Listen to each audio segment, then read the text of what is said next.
새해가 되었지만 코로나19의 확산이 여전히 지속되고 있고 또한 한파로 전국적으로 강추위가 계속되고 있는 가운데 어느 때보다도 하나님의 돌보시는 손길이 필요한 때인 것 같습니다. 부디 사랑하는 비전의 모든 성도들의 가정에 안아주시고 보호하여 주시는 주님의 은혜가 함께 하시기를 간절히 축복합니다. 이 시간 함께 예배하는 가족들에게 이렇게 한번 인사하기를 소망합니다.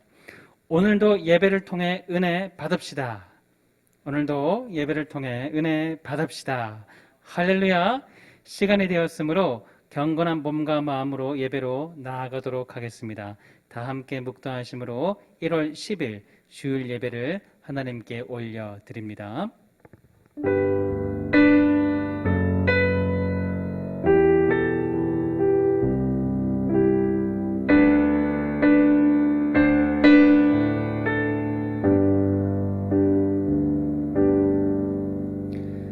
복 있는 사람은 악인들의 꾀를 따르지 아니하며 죄인들의 길에 서지 아니하며 오만한 자들의 자리에 앉지 아니하고 오직 여호와의 율법을 즐거워하여 그의 율법을 주야로 묵상하는도다. 그는 시냇가에 심은 나무가 철을 따라 열매를 맺으며 그 잎사귀가 마르지 아니함 같으니 그가 하는 모든 일이 다 형통하리로다. 하나님은 영이시니 예배하는 자가 영과 진리로 예배할지니라. 하늘에 계신 우리 아버지, 코로나19의 재확산과 추운 날씨 가운데서도 사랑하는 성도들을 지켜주심에 감사와 찬양을 올려드립니다. 주님 홀로 영광 받아 주옵소서.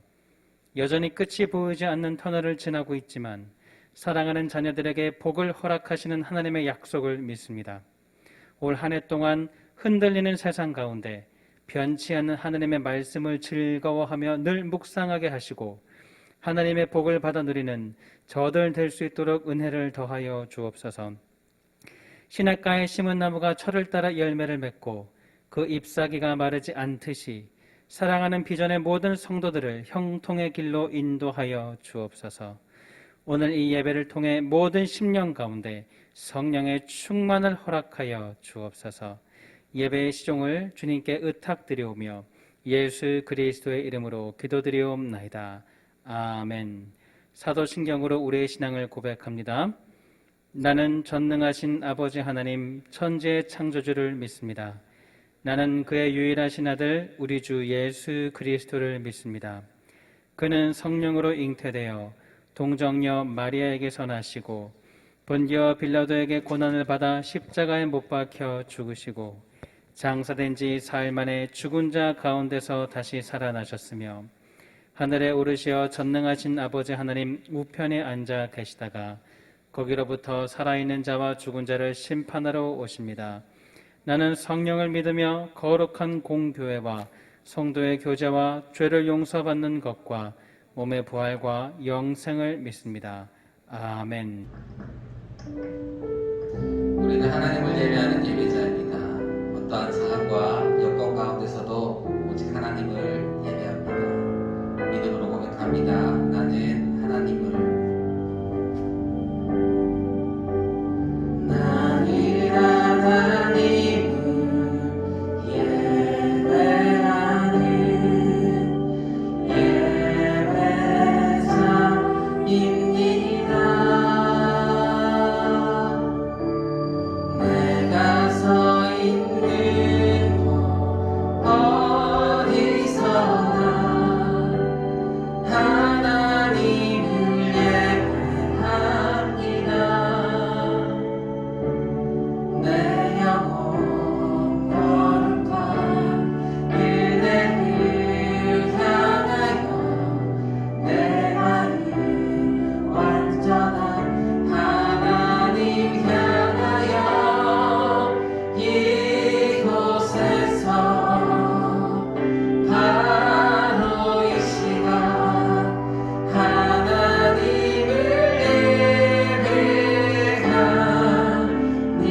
이 시간 우리를 대표하여서 곽영은 전도사님 예배를 위해서 기도 인도해 주시겠습니다.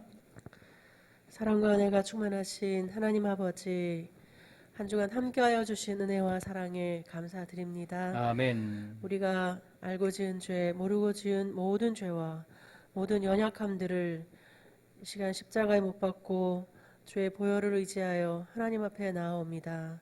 주 보혈의 깨끗게 하심을 믿고 담대히 주의 보좌 앞에 나와 예배드릴 때 우리가 주의 기쁘심이 되게 하여 주옵소서. 아멘. 비록 영상으로 드리는 예배이지만 이 시간 예배의 영상을 보는 것만이 아닌 신령과 진심으로 예배를 드릴 수 있게 하여 주옵소서. 아멘.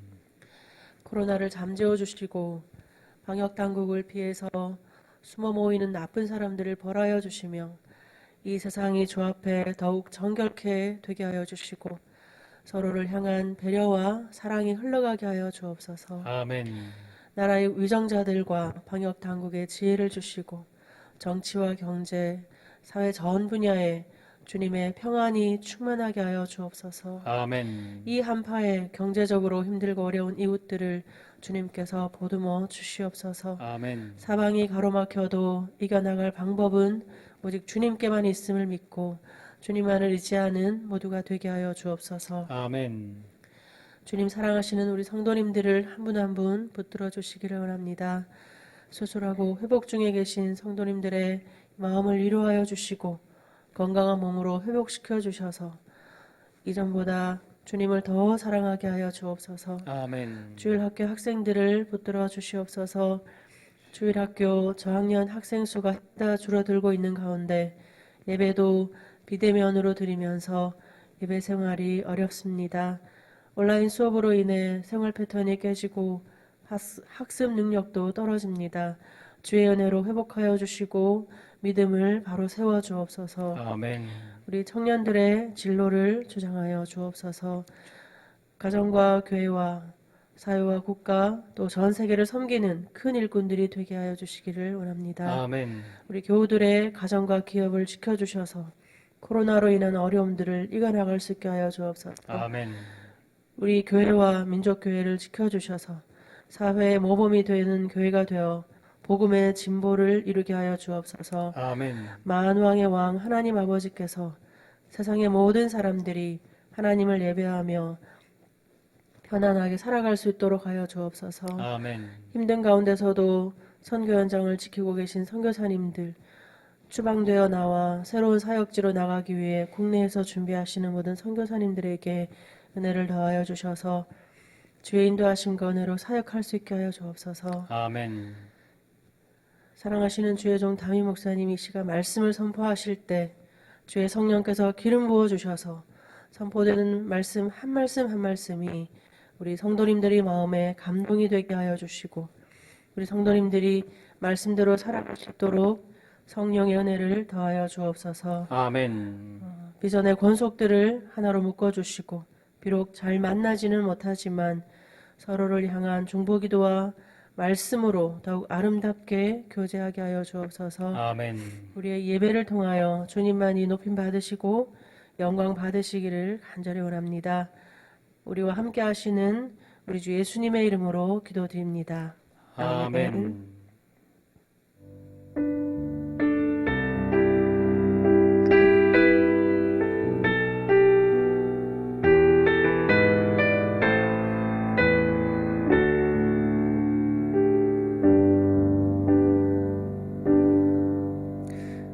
오늘 우리에게 주시는 하나님 말씀을 찾아보겠습니다. 오늘 주시는 말씀은 마가복음 1장 21절부터 28절까지 말씀입니다. 마가복음 1장 21절로 28절까지 말씀입니다. 제가 가진 성경 신약 54면에 있습니다.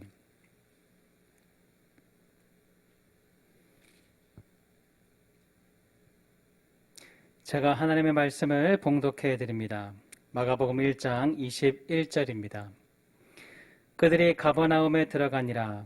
예수께서 곧 안식일에 회당에 들어가 가르치심에 무사람이 그의 교훈에 놀라니 이는 그가 가르치는 것이 권위 있는 자와 같고 서기관들과 같지 아니함일러라.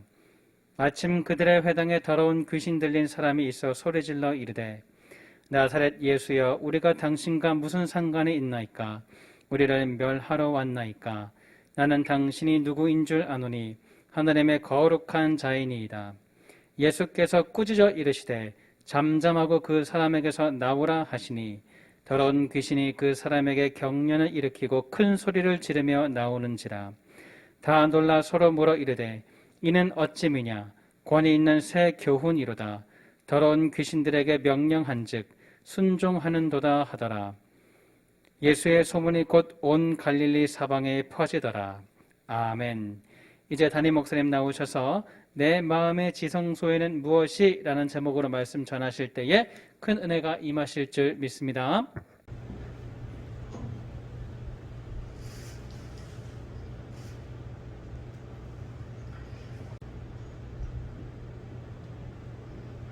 저는 최근 영국의 양심이라는 크리스찬 정치인 월리엄 윌버포스에 관한 책들을 여러 권을 좀 읽었습니다.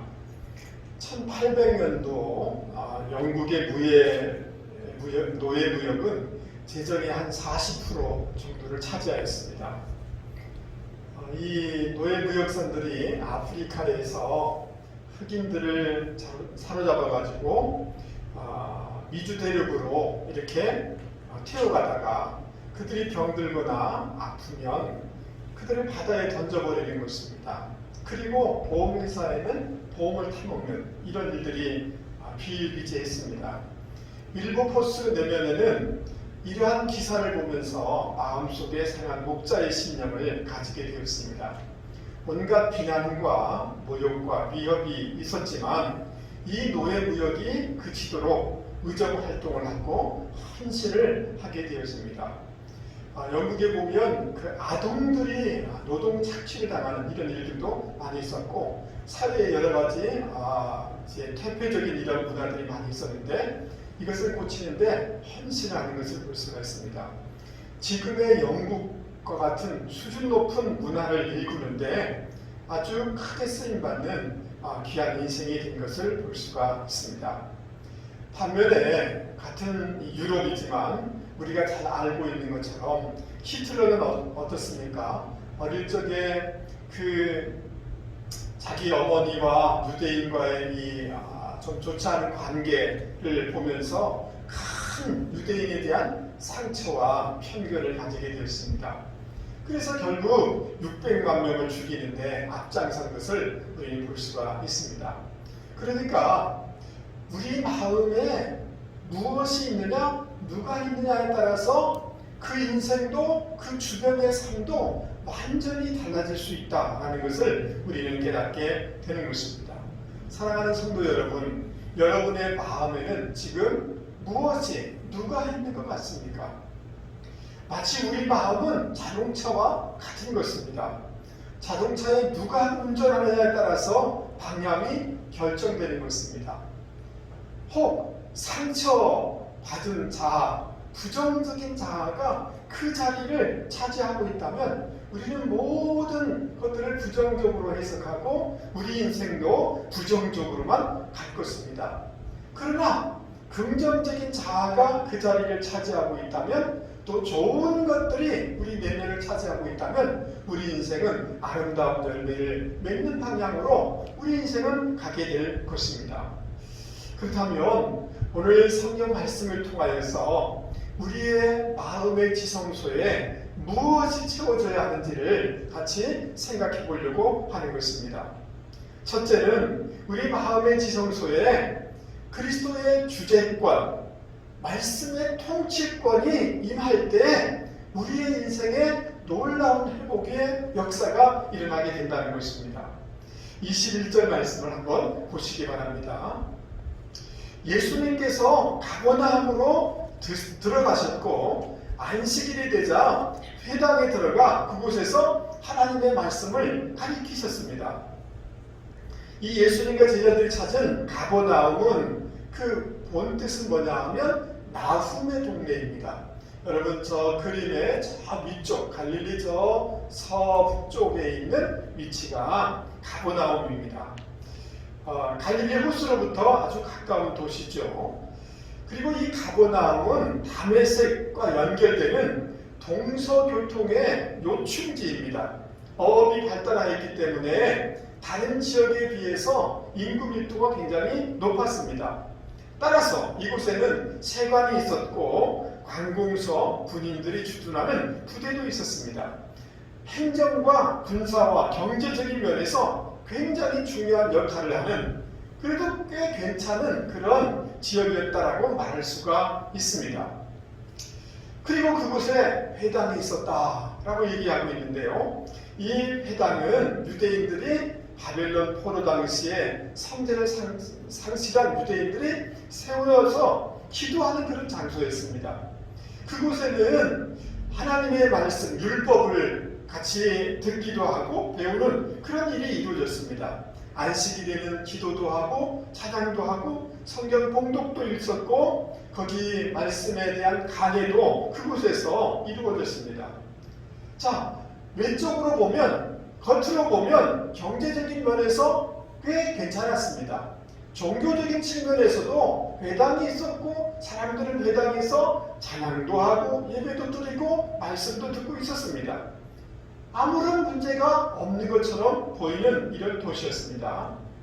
자, 그런데 22절 말씀에 보면 회당에 예수님이 들어오셨고 주님께서 말씀을 가르칠 때 그 가르치는 권위가 서기관들과 같지 아니었다라고 말씀하고 있습니다. 왜 예수님의 교훈과 가르침이 서기관과 달랐을까? 그것은 서기관들은 율법 전통을 가르쳤습니다. 인간적인 전통을 가르쳤습니다. 그러나 주님은 하나님의 진리만을 말씀하셨기 때문에 다를 수밖에 없는 것입니다. 그 서기관들은 사소한 것을 가지고 사람들을 대안시키는 데 집중되어 있지만 주님은 생명과 구원에 대한 본질적인 복음을 가르쳤기 때문에 차이가 날 수밖에 없었던 것입니다. 그들은 인간적인 권위를 가지고 가르쳤지만 예수님은 하나님의 아들로서 가르쳤기 때문에 다를 수밖에 없는 것입니다. 특별히 성령님께서 임재하셨기 때문에 다를 수밖에 없는 것입니다. 자, 그러자 이상한 일이 생겨났습니다. 주님이 회당 안에 들어오시고 권세 있는 말씀이 선포되어지자 아무도 몰랐던 그 회당 안에 더러운 귀신 들린 사람이 소리를 지르는 것입니다. 나사렛 예수여, 우리가 당신과 무슨 상관이 있나이까? 우리를 멸하러 왔나이까? 나는 당신이 누구인 줄 아노니 하나님의 거룩한 자니이다 라고 이렇게 외치는 것입니다. 이 주님이 이 회당에 들어오게 되어지고 말씀이 이렇게 선포되어지게 되자 죄가 드러나고 어둠이 드러나고 악한 영이 드러나는 것을 볼 수가 있습니다. 그래서 저항을 하는 것입니다. 우리를 괴롭게 하지 말라고 이렇게 외치고 있는 것입니다. 그때 주님은 어떻게 하셨습니까? 잠잠하라! 그 사람에게서 나와라! 이렇게 꾸짖으셨습니다. 그 어둠의 세력에 대한 전면적인 거부의 선언인 것입니다. 오직 말씀의 권위로 명령하셨습니다. 그러자 더러운 귀신이 떠나가고 이 사람이 전인적으로 온전하게 회복되었습니다. 더러움에서 깨끗함으로, 무질서에서 질서로 삶이 완전히 변화된 것입니다. 그러나 우리가 여기서 좀 더 깊이 있게 이 본문 구절을 살펴볼 필요가 있습니다. 그 사람에게서 나오라 라고 할 때 이 나오다 라는 이 헬라어는 뭐냐면 엑셀코마이라는 이 단어입니다. 그 다음 21절에 예수님께서 회당 안으로 들어오다 라는 이 단어의 원형은 에이셀코마이입니다. 비슷하게 이렇게 들리시죠? 동일한 단어인데 앞에 접두어에 따라서 나갔다 들어갔다 라고 이렇게 표현이 되는 것을 관찰할 수가 있습니다. 한 동사는 예수님에게, 한 동사는 귀신에게 각각 사용되고 있음을 우리는 알 수가 있습니다. 주님이 그 회당 안에 들어오자 더러운 귀신이 그 회당 밖으로 쫓겨나갔다 라고 이렇게 정의할 수가 있는 것입니다. 그리고 주님이 들어옴과 어둠의 이 영이 떠나가는 사이에 하나님의 말씀이 선포되었다라고 이렇게 오늘 성경은 기록하고 있는 것입니다. 그러니까 주님이 들어오자 말씀이 선포되어지자 어둠의 것들은 떠나가는 역사가 있다는 것을 우리는 깨달을 수가 있습니다. 29절에서부터 31절 말씀에도 보면 베드로의 장모가 심한 열병에 고통을 당하고 있다라고 기록하고 있습니다. 이 질병은 유대인들이 굉장히 무서워하는 큰 열병이다. 누가는 이렇게 표현하고 있습니다. 그 지역이 갈릴리 호수에서 들어오는 이런 습지대가 있기 때문에 이 말라리아에 걸리지 않았는가 학자들은 그렇게 생각을 하는 것입니다. 그러니까 베드로 장모는 말라리아에 걸려서 오랫동안 고생을 하고 있는 것입니다. 굉장한 오한과 황달로 너무너무 고통스러워하는 거죠. 누워 있었다라는 이 미완료형을 쓰므로 말미암아 꽤 오랫동안 이 질병으로 고통당하고 있다라고 말할 수가 있는 것입니다. 본인만 아프겠습니까? 한 사람이 오랫동안 아파 있으면 그 모든 가족이 그 집안이 다 어려움에 처하게 되는 것입니다. 그런데 주님이 그 베드로 집에 들어오신 것입니다. 방문하신 것입니다. 그리고 그 손을 잡아 일으키자 열방이 떠나가고 분리가 된 것입니다. 나약한 상태에서 건강한 상태로 수동적인 삶에서 능동적인 봉사의 삶으로 바뀌는 것을 볼 수가 있습니다. 그리고 32절 34절 말씀을 보십시오. 예수님이 오심으로 말미암아 예수님의 능력이 한 집에만 머무르는 것이 아니라 그 지역 전체로 흘러가는 것을 볼 수가 있습니다. 예수님이 오시자 낮에만 국한되지 아니하고 저녁에도 놀라운 역사가 일어나는 것을 우리는 보게 되는 것입니다. 그러므로 우리의 상황과 마음과 육체와 영이 어떠하든지 간에 예수 그리스도께서 우리의 마음에 오시게 되어지면 우리 안에 놀라운 변화와 치유의 역사가 일어나게 되는 줄 여러분 믿을 수 있기를 바랍니다. 주의 영이 계시니 주의 영이 계신 곳에는 자유함이 있느니라 라고 말씀하고 있습니다. 주님이 오시고 주의 성령이 오게 되어지면 이런 놀라운 치유와 회복의 역사가 일어날 수밖에 없습니다. 요한복음 6장 말씀에 보면 예수님의 제자들이 가버나움으로 가다가 큰 풍랑을 만나게 되어집니다. 자신들이 열심히 애를 쓰면서 노력을 하지만 그 어려움을 극복할 수가 없는 거예요. 엄청난 두려움이 몰려오기 시작하였습니다. 그때 주님이 물 위를 걸어서 찾아오셨습니다. 그들의 자리에 들어오셨습니다. 그래서 요한복음 6장 21절은 이렇게 기록하고 있습니다. 이에 기뻐서 배로 영접하니 배는 곧 저희의 가려던 땅에 이르렀더라. 예수님을 영접하게 되어질 때 풍랑을 돌파하며 목적지에 이르는 이런 결과를 얻게 되었다라고 성경은 말씀하고 있는 것입니다. 사도 바울은 이렇게 고백한 적이 있습니다. 이러므로 도리어 크게 기뻐함으로 나의 여러 약한 것들에 대하여 자랑하리니 이는 그리스도의 능력으로 내게 머물게 하려 함이라. 이렇게 고백한 적이 있습니다. 우리가 아무리 모자라고 약한다 할지라도 그 능력의 주님이 우리 안에 오시면 우리의 연약함을 뛰어넘을 수가 있게 되는 것입니다. 그리스도 안에는 사랑이 가득 차 있습니다. 용서가 가득 차 있습니다. 능력이 가득 차 있습니다. 존귀함과 부유함이 가득 차 있습니다. 생명과 부활로 가득 차 있습니다. 강함과 지혜로 충만하십니다. 그러기에 그리스도가 우리 인생 가운데 들어오시고 우리가 그분의 통치권을 인정해 드릴 때 그분이 우리를 다스리시고 그분의 말씀이 우리 삶을 통치하게 되어질 때 우리 안에 놀라운 회복과 치유가 부흥이 일어나게 되는 것입니다. 자존감이 회복되어지고 가난함이 부요함으로 바뀌게 되는 것입니다. 세상을 뛰어넘는 지혜를 공급하심으로 말미암아 탁월한 인생이 될 수가 있게 되는 것입니다. 그러므로 사랑하는 성도 여러분, 제가 그림을 하나 원을 보여드리려고 합니다. 우리의 생각과 판단의 영역에 주님을 초대해야 되겠고 그분의 주재권을 인정해드려야 되는 것입니다. 그분의 모두심을 인정해야 되는 것입니다. 우리의 감정도 어떻습니까? 여러분, 우리의 감정의 주인이 우리 자신이 되니까 늘 이 혈기대로 반응할 수밖에 없는 거예요. 감정의 영역에 주님이 오시고 주님의 로드십을 인정해야 되는 것입니다. 여러분, 미래의 영역은 어떻습니까? 미래가 걱정스럽죠. 그러나 미래의 영역에도 주님이 오시고 주님의 로드십을 인정해야 하는 것입니다.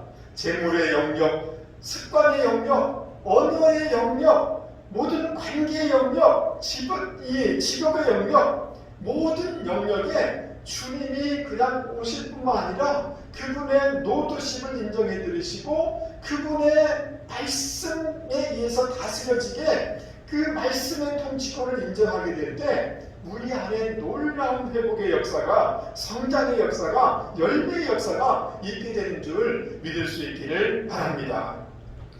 사랑하는 성도 여러분, 지금까지 또 장래 한 해 우리 인생의 배에, 우리 가정의 배에, 우리 직장과 또 산업, 우리의 그 사업장 위에 주인은 누구였습니까? 우리 자신이 아니었습니까? 그러나 이 시간 우리가 진정으로 올 한 해를 출발하면서 주님이 우리 인생에 오실 뿐만 아니라 그분의 노드십, 그분의 주재권, 그분의 통치권, 그분의 말씀이 우리의 삶을 다스리도록 이 공간을, 마음을 내어드릴 때 우리 안에 진정한 변화와 축복의 역사가 있게 되는 줄 믿을 수 있기 바랍니다.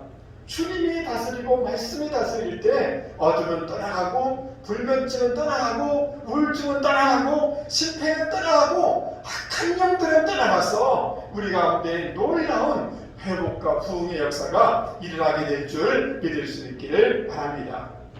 두 번째로 우리의 마음속에, 우리의 마음의 지성소에 무엇이 있어야 되는가를 같이 생각해 보려고 하는 것입니다. 35절 말씀을 한번 보시기 바랍니다. 주님은 해가 질 때까지 수많은 병자와 귀신 들린 사람을 계속하여 치유하시는 사역을 하셨습니다. 이 많은 사역을 하신 후 어둠에 깔려있는 이른 새벽에 예수님은 그 지친 몸을 깨워서 기도의 자리로 나간 것을 볼 수가 있습니다. 새벽에 라는 이 표현은 그 유대인들의 그 시간관념으로 네 번째 시간인데요. 즉 새벽 3시부터 6시를 일컫는 말입니다. 미명이란 말은 해가 뜨기 전에 라고 이렇게 뜨기 전인 것입니다. 그 나가는 이 시간을 표현하면서 이중으로 새벽에, 미명에 라고 이렇게 표현하고 있습니다. 이 말은 무슨 말이냐 하면 우리 주님께서 남들은 편히 쉬는 시간에 기도에 힘썼다는 것을 강조하기 위해서 이중으로 표현하고 있는 것입니다. 그리고 기도하시더니 미완료형이에요. 그러니까 주님은 계속해서 반복적으로 새벽을 깨우면서 기도하셨다라는 이런 말씀인 것입니다. 이 문맥 속에서 성경이 말씀하시고자 하는 것은 예수님이 어떻게 그 많은 능력의 사역을 감당할 수가 있었을까? 육신의 한계를 뛰어넘을 수가 있었을까? 그것은 다름이 아니라 이 기도 생활이, 새벽 기도 생활이 있었기 때문이다라는 것을 가르쳐주고 있는 것입니다. 그리고 주님께서 이 새벽에 어떻게 기도하셨을까요? 무슨 내용으로 기도하셨을까요? 우리는 다 알 수가 없습니다. 그러나 우리가 겟세마네 동산에서 기도드렸던 주님의 평소의 그 기도들을 모든 것을 통틀어서 정리를 해보면 그 주님의 기도는 자신을 위한 기도가 아닌 것을 알 수가 있습니다. 겟세마네 동산에서 주님이 뭐라고 기도하셨습니까? 아버지여, 만일 할만하시거든 이 잔을 내게서 지나가게 하옵소서. 그러나 따라서 한번 해보겠습니다. 나의 원대로 마없고 나의 원대로 맛이 없고 아버지의 원대로 하옵소서. 그러니까 주님의 기도의 그 내용은 우리가 충분히 미루어서 진단할 수 있는데 아버지 뜻에 조율하는 기도의 내용이었습니다. 아버지의 뜻으로 자신을 채우고 있습니다. 그 결과 주님의 십자가를 칠 수가 있었던 것입니다. 그러나 그 기도에 깨어있지 못한 제자들은 예수님을 부인하면서 다 뿔뿔이 도망가 버렸습니다. 그러니까 우리가 아버지의 뜻에 조율하면서 우리가 기도 생활을 해나갈 때 하나님이 동일하게 우리 가운데도 이런 기도를 해나갈 때 주님이 우리 가운데 능력을 공급해 주시는 것입니다. 기도는 다른 것이 아닙니다. 나의 감정의 호흡을 주님의 호흡에 맞춰 나가는 시간인 것입니다. 하나님께서 사람을 만드셔서 흙으로 만드셔서 생기를 불어넣으셨다. 호흡을 불어넣으셨다. 이렇게 말씀하고 있습니다. 그러니까 단순히 산소만을 마시는 것이 아니라 우리가 기도할 때 생기로 되어진 존재이기 때문에 하나님의 호흡을 마저 드려야 되는 것입니다. 에스겔서 37장에도 보면 그 마른 뼈다귀가 있는 골짜기에 생기를 불어넣자 그 뼈들이 살아나는 것을 볼 수가 있습니다. 부활하신 주님께서도 제자들을 찾아오셔서 하고 숨을 내쉬면서 성령을 받으라 라고 말씀하신 것을 알 수가 있습니다. 그러니까 기도라는 것은 뭐냐 하면 하나님의 호흡을 하는 것입니다. 하나님의 호흡에 맞춰가는 것입니다. 성령의 호흡을 하는 것입니다. 여러분 우리가 화가 나면 어떻습니까? 이 씩씩거리죠. 감정, 육적인 호흡을 하기에 되어지는 거죠. 심장이 두근거리는 거죠. 아주 호흡이 거친 상태에서 말을 하게 되어지면 얼마나 주변의 상처를 많이 입히는 것을 우리는 수없이 봐오지 않았습니까? 그러니까 기도라는 것은 뭐냐? 하나님의 뜻에 조율하는 것이고 하나님의 호흡에 우리의 호흡을 맞춰나가는 것이 기도다라고 말씀드릴 수가 있는 것입니다. 기도는 또 한 가지는 뭐냐 하면 하나님의 배터리에 충전시키는 시간인 것입니다. 주님의 능력에 연결되는 시간인 것입니다. 우리가 지금 스마트폰을 들고 다닙니다. 모든 정보를 세계를 스마트폰으로 다 볼 수 있습니다. 모든 지식을 다 검색할 수 있습니다. 그러나 배터리가 방전되면 작동이 안 됩니다. 아무런 효능을 발휘할 수가 없습니다. 마찬가지로 기도를 통해서 하나님의 전원에 연결되어질 때 우리가 능력 있는 삶을 살게 되어지고 아무리 힘들고 어려운 일들이 벌어진다 할지라도 일어설 수가 있게 되는 것입니다. 이전에 제가 영국에 갔다가 웨슬리가 사역하였던 웨슬리 기념교회를 방문한 적이 있습니다. 웨슬리는 저기 그림에 나와 있는 것처럼 기도실에서 매일 4시가 되면 간절하게 기도했습니다. 영국을 위해서 기도하였습니다. 그의 기도를 통하여서 영국이 변화될 수가 있었던 것입니다. 세계에 영향력을 끼칠 수가 있었던 것입니다. 저도 참 이 감동이 돼서 그 본당 앞자리에서 무릎을 꿇고 잠시 기도하는 시간을 가진 적이 있습니다. 누턴은 이렇게 말하였습니다. 만일 내가 매일 새벽 2시간을 기도로 보내지 않는다면 그날의 승리는 마귀에게 돌아갈 것이다. 나는 너무나 할 일이 많기 때문에 매일 3시간을 기도로 보내지 않는다면 결코 이를 지탱해 나갈 수가 없다라고 말했습니다. 그가 기도하였기 때문에 새벽을 깨우며 기도하였기 때문에 종교개혁을 이룰 수가 있었던 것입니다.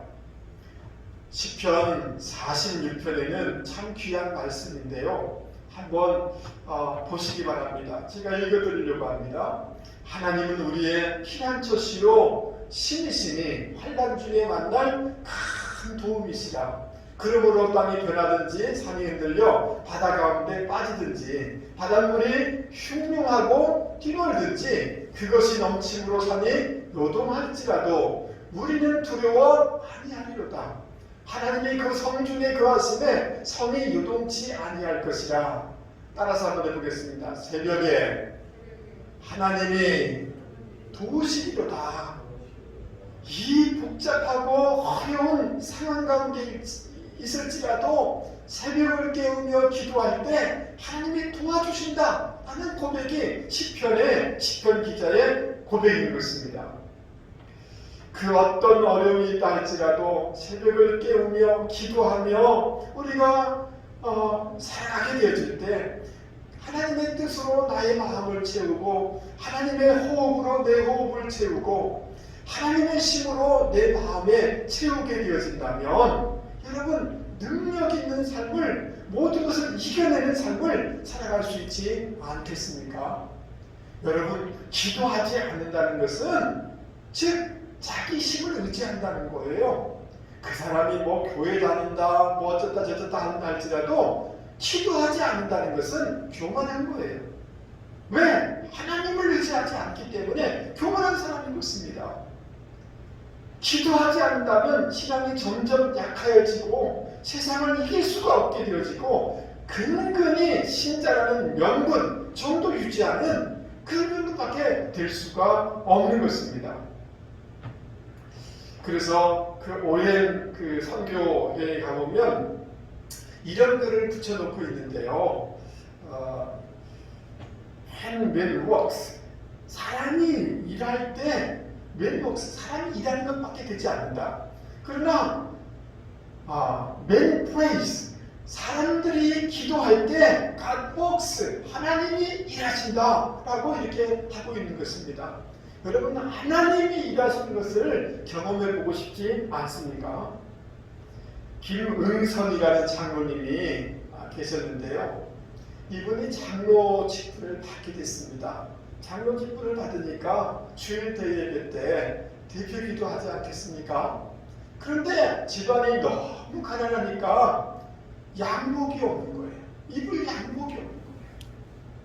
그날 기도 당번인데 올라가려고 하니까 주변 사람들이 아니 예배 드리는데 그렇게 그냥 허름한 옷 입고 어떻게 올라가려고 그래 말도 하는 것입니다. 그래서 결국은 강단에 올라가서 기도하지도 못하고 그냥 자리에 내려와서 눈물을 흘리면서 간절히 기도를 하였습니다.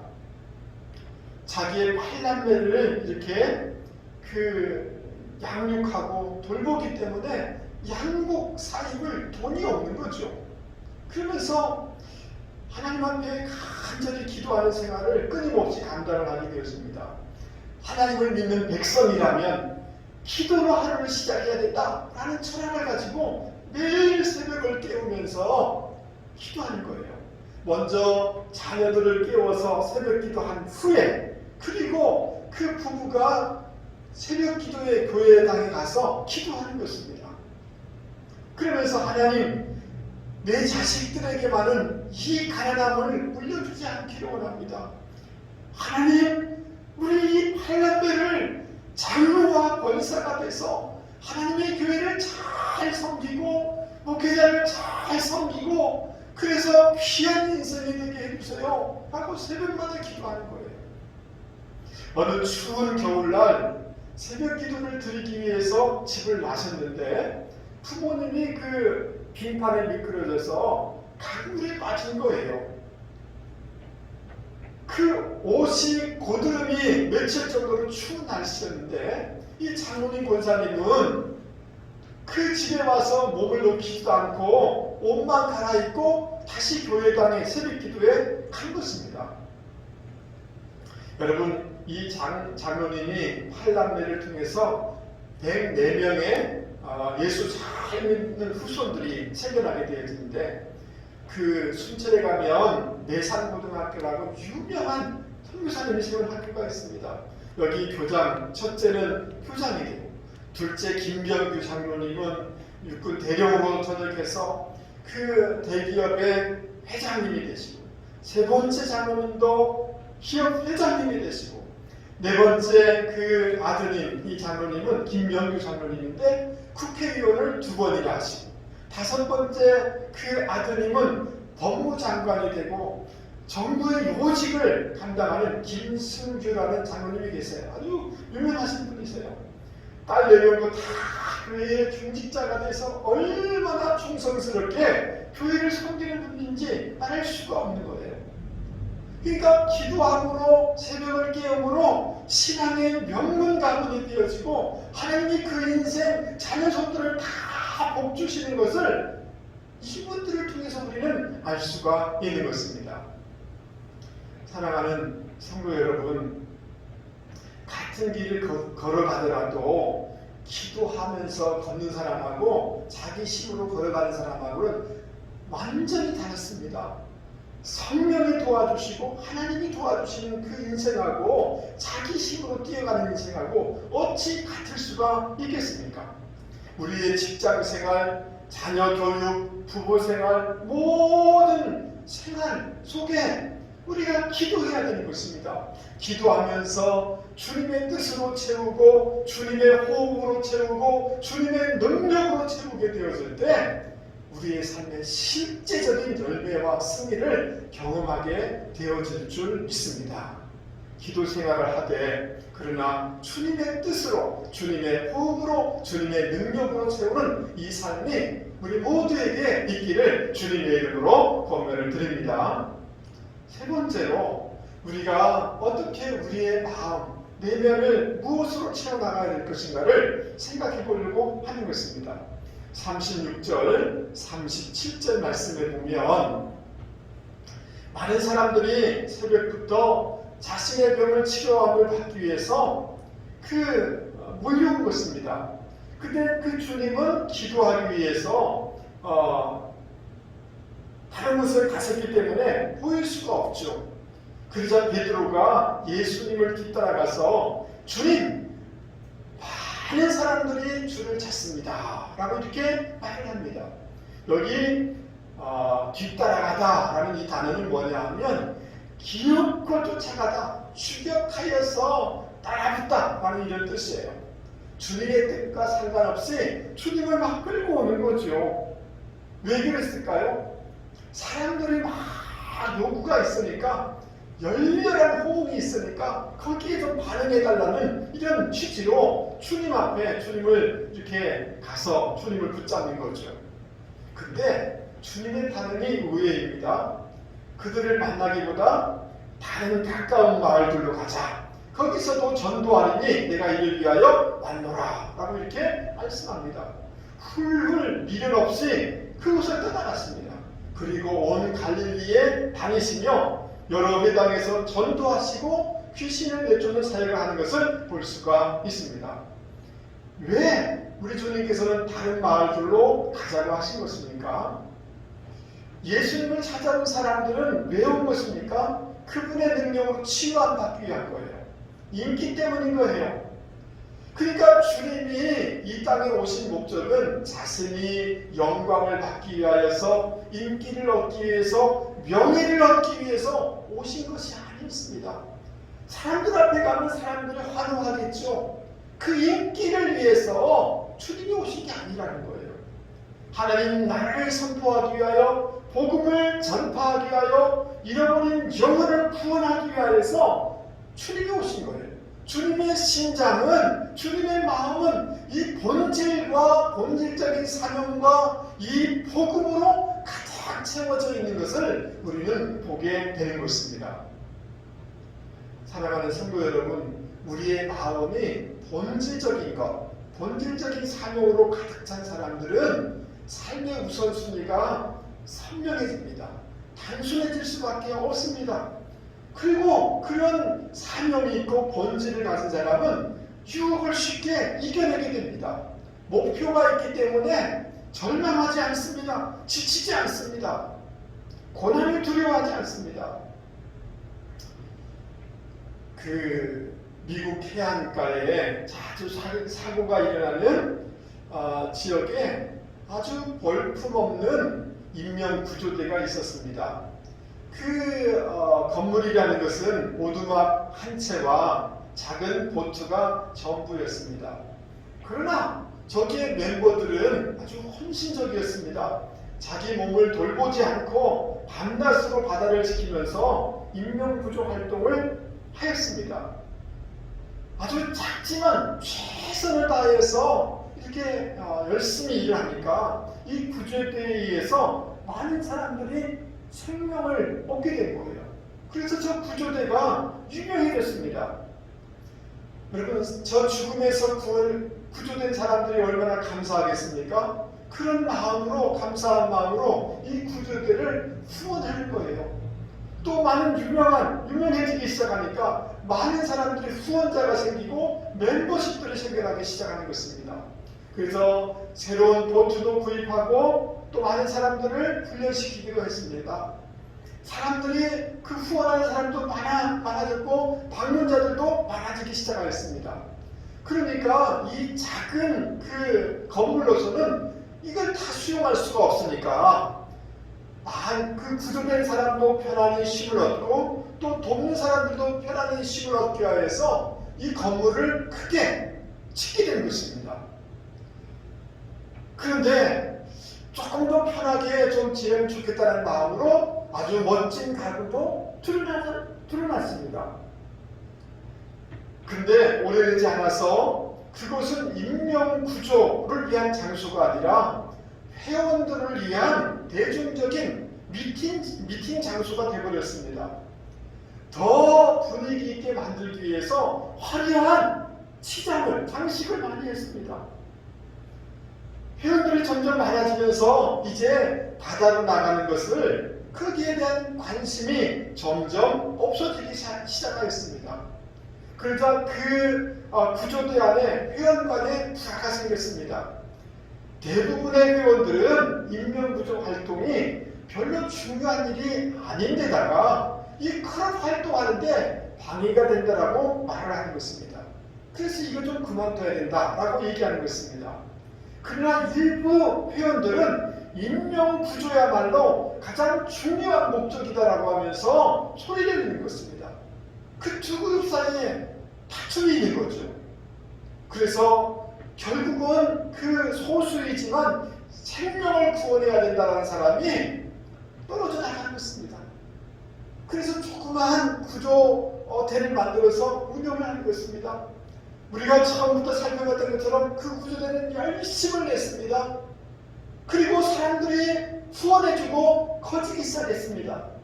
그들도 앞에 있는 사람들처럼 건물을 크게 짓고 장식하고 그런 활동을 많이 했습니다. 또 그 안에 싸움이 일어났습니다. 또 다른 그룹이 나가서 또 생명을 구원하기 위해서 애를 썼습니다. 유명해졌습니다. 커졌습니다. 그리고 그런 활동을 했습니다. 그러는 사이에 그 해안가에는 수많은 사람들이 죽어가고 있었다는 거예요. 여러분, 이 내용은 시어도어 미델이라는 사람이 오늘 현대교회의 모습이 이런 모습이다 하고 비유로 얘기한 이런 내용인 것입니다. 여러분, 우리의 신앙의 본질이 무엇일까요? 우리가 왜 예수를 믿는 것일까요? 왜 교회가 있는 것일까요? 교회의 본질은 무엇일까요? 교회의 사명은 무엇일까요? 우리가 왜 직분을 받는 것이며 직분의 본질과 직분의 사명은 목적은 무엇일까요? 본질적인 것을 다 잃어버려가는 것이 오늘의 한국의 교회고 오늘의 성도들의 의식이라고 우리는 말할 수가 있는 거예요. 여러분, 중세 카톨릭이 얼마나 큰 건물과 권력에 취해 있었습니까? 본질을 잃어버리고 변질돼버린 것입니다.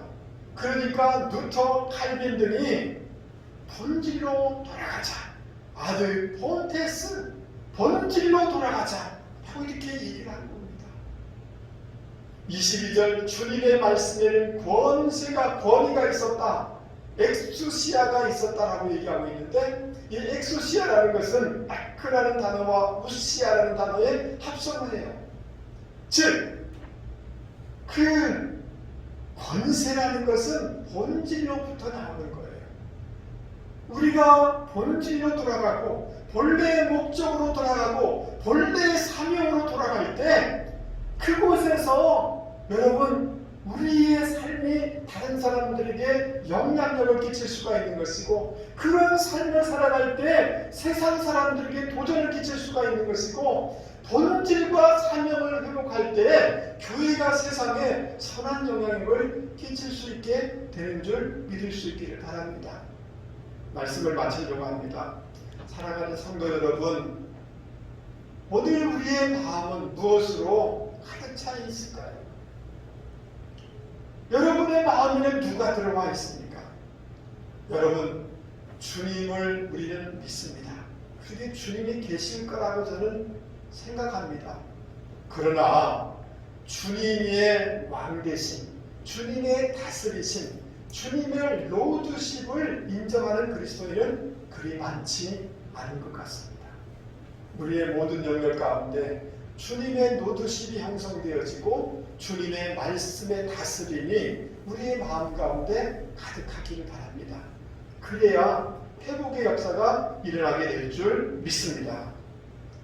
우리가 내면 속에 기도를 통하여서 주님의 뜻으로 채우고 주님의 호흡으로 채우고 주님의 능력으로 채울 때 모든 것을 이겨나가는 그런 귀한 인생이 되어질 줄 믿습니다. 사랑하는 성도 여러분, 우리가 신앙생활을 합니다. 때로는 무슨 직분에 대한 얘기도 합니다. 그러나 그 모든 것들을 곰곰이 한번 생각해 보실 수 있기 바랍니다. 과연 본질적인 것인가? 본질적인 사명인가? 주님이 원하시는 목적인가를 점검해 볼 때 거기서 선한 영향력을 끼치고 열매가 맺는 인생이 되어지는 줄 믿습니다. 바라건대 사랑하는 성도 여러분, 올해를 출발하면서 우리 내면 가운데 이러한 것으로 채움으로 말미암아 하나님이 기뻐하시고 우리 인생이 복된 인생이 되는 이런 역사가 있기를 주님의 이름으로 축복하고 또 권면을 드립니다. 오늘 말씀을 생각하면서 같이 찬송하겠습니다.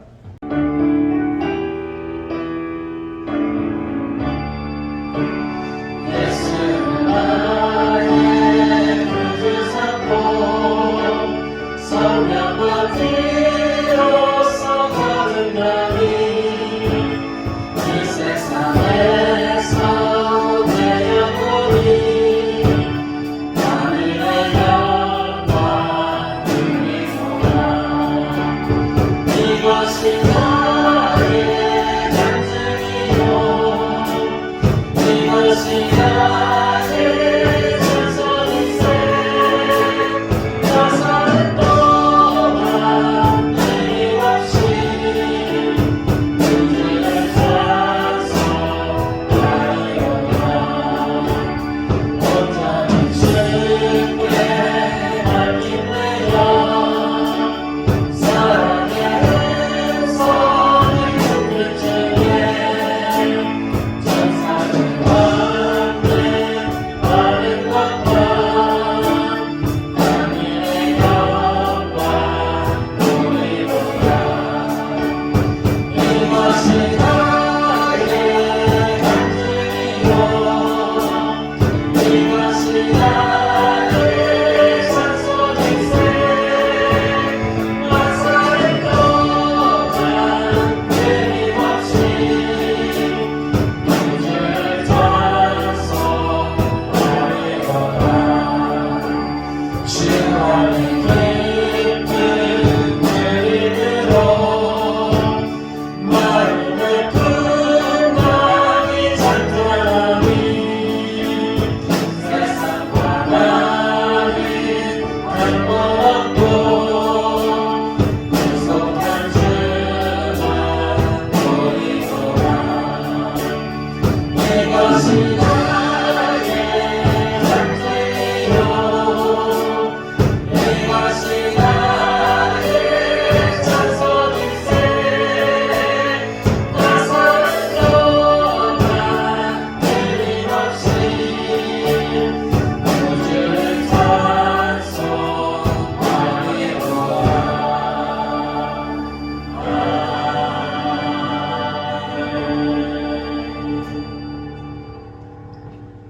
하나님 아버지, 이 시간 귀한 말씀을 허락하여 주셔서 감사합니다. 우리의 내면에 주님의 뜻으로 채울 수 있게 해주시고 주님의 사명으로 본질적인 것으로 채울 수 있는 저희들 되게 하여 주시기를 원합니다. 주님 오늘도 주님 전에 나오며 또 온라인 상으로 주님 앞에 봉헌을 드립니다. 성경에 약속한 복들을 더하여 주시되 꼭 창고가 차고 넘치는 복의 통로들이 다 될 수 있도록 도와주시기를 원합니다. 어려울 때 피할 길을 열어주시고 견딜 수 있는 힘을 더하여 주시고 또 예비한 복들을 더하여 주셔서 새로운 간증이 있도록 도와주시기 원합니다. 감사할 때마다 먼저 마음이 천국되게 하시고 환경이 바뀌고 사람이 변화되는 감사의 선순환의 축복을 꼭 경험할 수 있도록 도와주시옵소서. 여러 가지 목적 헌금으로 드리고 수입 헌금으로 드립니다. 하나님 그 인생과 기업과 자녀손들이 하나님 나라에 귀하게 사용되게 하여 주시옵소서. 우리 환우들 또 학업으로 결혼으로 또 근무로 출산 우리 자녀들 어디 있든지 간에 눈동자처럼 지켜주시옵소서. 축복하며 예수 그리스도의 이름으로 기도하옵나이다. 아멘. 교회 소식은 주보를 통해서 참조하시면 좋을 것 같습니다. 수요 예배는 수요일 오후 7시 30분이죠. 우리 교회 밴드로 들어오시면 라이브로 수요 예배 참여할 수가 있습니다. 여러분들이 꼭 수요 예배 온라인상으로 들어와 주시면 감사하겠습니다. 우리 배정임 집사님 뇌출혈이 있었는데 2차 수술을 했습니다만은 계속해서 기도해 주시면 좋겠습니다. 그 외에 암 투병하는 분들, 최강주 집사님 외에 여러분들을 위해서 기도해 주시면 좋겠고요. 지난 주간에 김순복 집사님 부친상이 있었는데요. 우리 집사님 위해서 기도해 주시고 주님의 위로가 있도록 여러분들이 위로해 주시고 기도해 주시면 감사하겠습니다. 연말 정산 기부금 영수증이 준비되어 있습니다. 필요하신 분들은 행정실에 오셔서 찾아가시면 좋겠고요. 미리 전화로 말씀해 주시면 또 준비하도록 하겠습니다. 그 외의 것들은 주보를 참조해 주시면 좋겠습니다. 우리 마지막 찬송 같이 한번 시 있게 들었으면 좋겠습니다. 세상을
우리 주 예수 그리스도의 은혜와 하나님 아버지의 만극하신 사랑과 성령님의 위로교제 교통하심의 역사가 오늘 말씀을 듣고 하나님 내 마음의 지성소에 주님의 주재권과 말씀의 통치권을 인정해 드리기를 원합니다. 나의 뜻이 아니라 하나님의 뜻으로 채우며 하나님의 호흡으로 채우며 하나님의 지혜와 능력으로 채워나가기를 원합니다.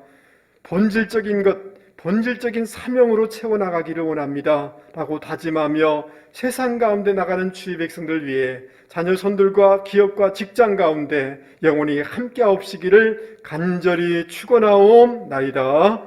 아멘.